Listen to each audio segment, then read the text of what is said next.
Internet, hello you lovelies, I am just walking out of Captain America Brave New World, the newest installment in the very sweeping MCU epic. If you're new to this page, please hit that subscription bell if you haven't already. I talk lots and lots of comics. I read 50 to 70 a week, and I break down the top 9 that I think you'll love, as well as reviewing movies and TV, but especially the comic book stuff from the perspective of a comic book fan. And I bring that up because this film is very much a piece of comic book lore that feels like an arc that is already in the process of telling a bigger sweeping story. So I think in the issue of the serialized version of the MCU series, this does feel like a bit of a bridge episode. So if you're invested, especially in Falcon Winter Soldier, which I really love that show, then this is definitely for you. If you're invested in The Incredible Hulk, which isn't a spoiler, you've seen some things, I'm not going to give anything away about that, this will be for you. But because of that, it definitely feels like it doesn't give Anthony Mackie the chance to be the lead of his first movie, which is insane. Like, the dude was Papa Doc in 8 Mile, you guys. Like, it's been a run to get to this point, and I wanted that big sweeping turn as the lead for Sam Wilson that I felt like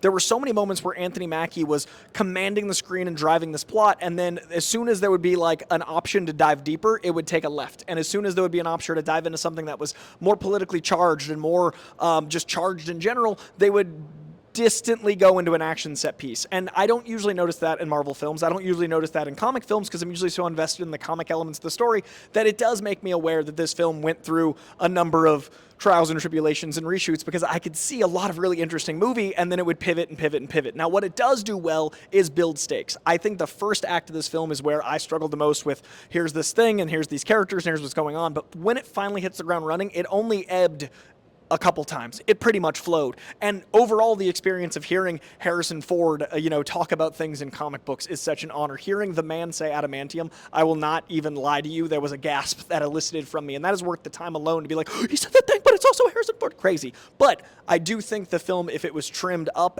or if it got to dive deeper into the mystery and the elements that were a little bit more politically charged, the film looks at politics and it looks at these big ideas. It looks at the Sokovia Accords. It looks at what they've been through within prison. It looks at the state of America in all times, but especially now, and it goes, hey, there's an idea, but we're gonna, we touch it. And I don't like when a movie nods and winks, but it doesn't double down if it knows that it said a thing. When a movie says a thing and goes like, but we can't go there, it hurts the narrative and it hurts the experience, especially a film as important as the first Sam Wilson as Captain America film. So as much as I enjoyed the political tone, it was very much the visuals as the political tone. It wasn't the political subject matter, and it could have been both. There's no reason a film can't be like Winter Soldier again that goes, hey, these systems at work, this government you believe in, this organization that you thought was trusting you, it betrayed you. And if there was ever a time to tell that Carl Lumbly's story, the way Captain America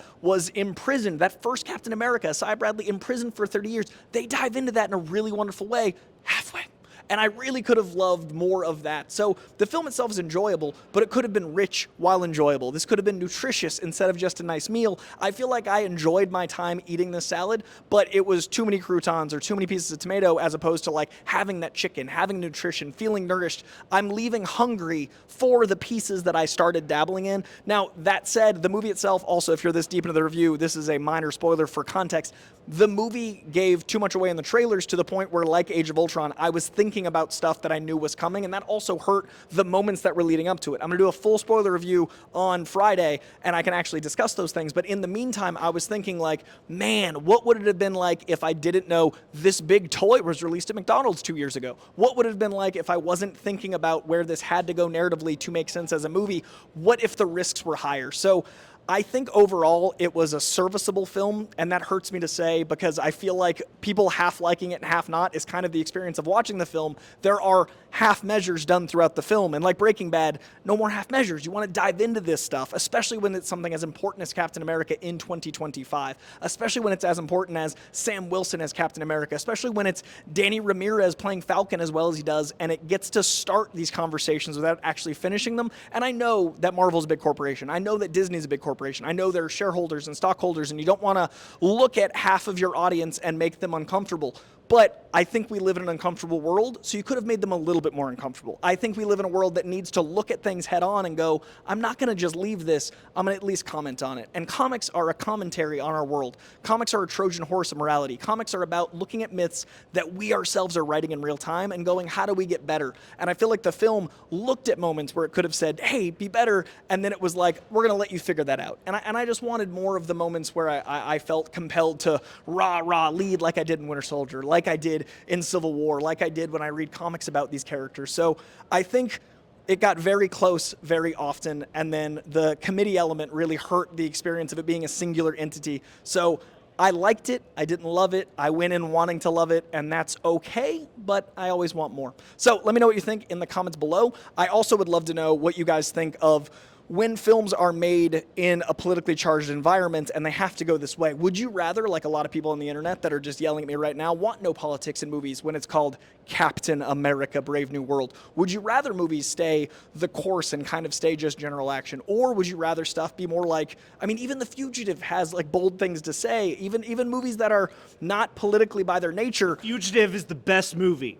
It's the best ever movie. Ever, of all time. Also starring Harrison you. Ford. Also Air Force One. When movies dabble into politics and don't dive deeper, I think it hurts the whole experience, especially when you're kind of fighting the conversation of superhero fatigue. I think the day-to-day person is looking at comic book movies as not having a thing to say. We don't want to give them more of, cannon fodder to point at a movie and go like, this could have been this. So for me, Anthony Mackie crushed it. For me, Harrison Ford crushed it. For me, Daniel Ramirez was the big surprise because we haven't gotten to see him nearly enough, and now we know that because of how great he was in this film.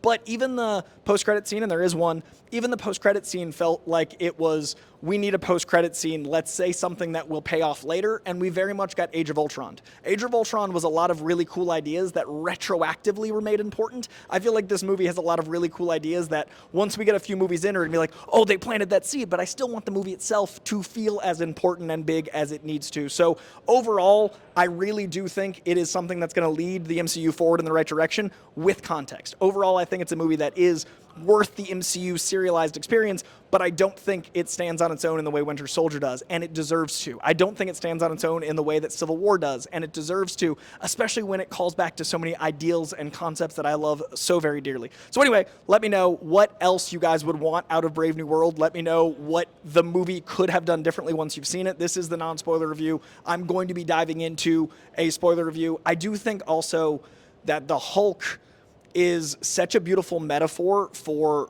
political lack of control, and I think that was like really dabbled with and touched on, and I really would have loved to seen that. Like the idea of a presidential Hulk and the imagery that came from that was so striking, and there were so many moments, and again, this is in the trailer, that I was like, oh, that, and I feel like this whole movie, I kept thinking of, what about that movie? I kept thinking, like, what if they took that left instead of the right? It was almost like a horror movie when you're like, why'd you run upstairs? The movie. So I had a great time running with the people upstairs, but I kept going, why did you go upstairs? Why didn't we just get to have this journey downstairs and make the smart choices? Why didn't we get to do this? Because all the potential was there, and all the acting was there, and a lot of the stylistic choices were there, but it kept feeling like it was turned down. Like I was listening to an album at my grandma's house, and she's like, it's too loud. Still, music's good, but why'd you turn it down? I was having such a good time. It had been a party.